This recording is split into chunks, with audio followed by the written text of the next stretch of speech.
primeiras escolas literárias tiveram início no Brasil há muito tempo. Alguns cronistas escreveram sobre uma época em que o Brasil tinha acabado de ser descoberto e estava passando por um processo de colonização.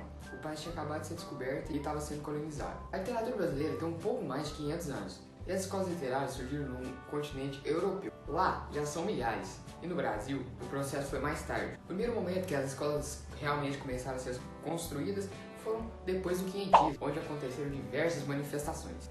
As escolas literárias no Brasil são divididas em dois grandes momentos, a era colonial e a era nacional. Os dois períodos ficaram separados pela emancipação da política no Brasil. É muito importante levantar que a literatura brasileira recebeu influência direta de Portugal. A primeira era aconteceu no Brasil colônia, quando iniciou a história da nossa grafia, que é uma das maiores heranças deixadas pelos nossos colonizadores. A era nacional marcou características singulares do povo brasileiro. A identidade do país passava a se multiplicar, unindo o que já tinha de Portugal com características nacionais, criando uma expressão singular e escrevendo nossa cultura.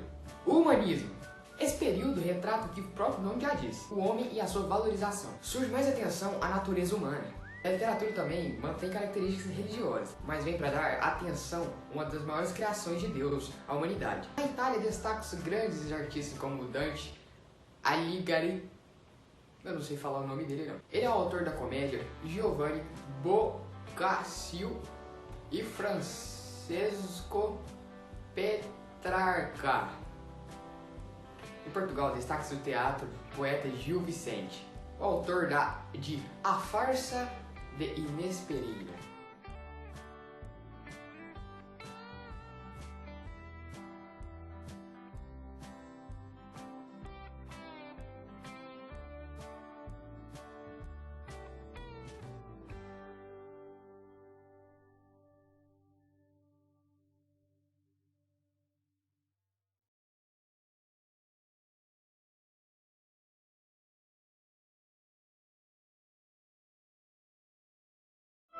A história tem como protagonista uma moça complexa, chamada Inês Pereira.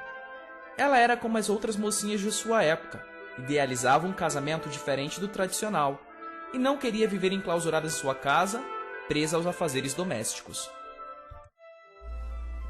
Sua mãe, por outro lado, tinha pensamentos tradicionais quanto ao casamento. Sua filha deveria casar-se com um homem de posses a fim de garantir seu futuro.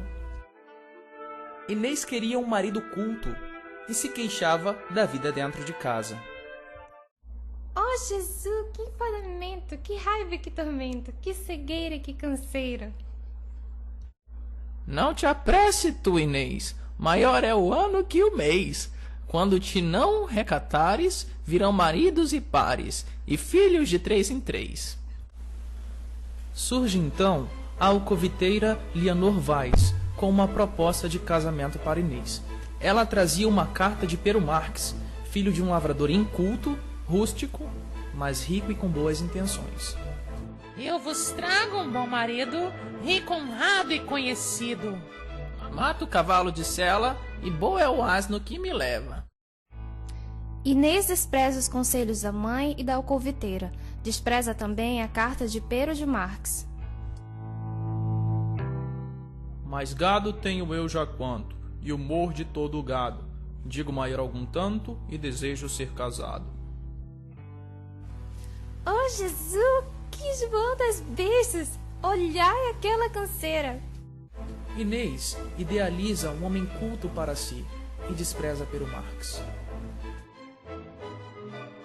Mas ela ainda sonha com um marido perfeito, e pede a 2 judeus casamenteiros para que lhe arranje esse homem perfeito.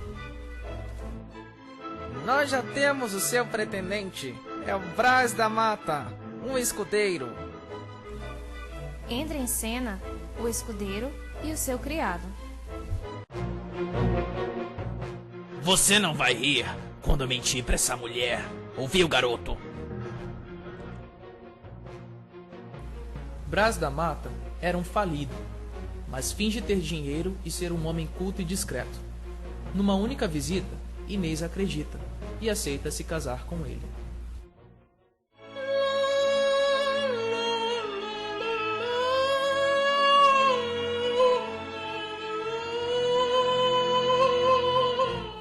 Vos cantais, Inês Pereira, que essa seja a derradeira. Se eu vos vejo cantar, eu vos farei assobiar. Que pecado foi o meu? Por que me dás tal prisão? Então o escudeiro diz que vai para as terras de Além-Mar, para guerrear e tornar-se um cavaleiro. Pede ao seu pajem para vigiar Inês. Você vai ficar aqui trancada. Não vai sair da sua casa. Não chegarás nem perto da janela.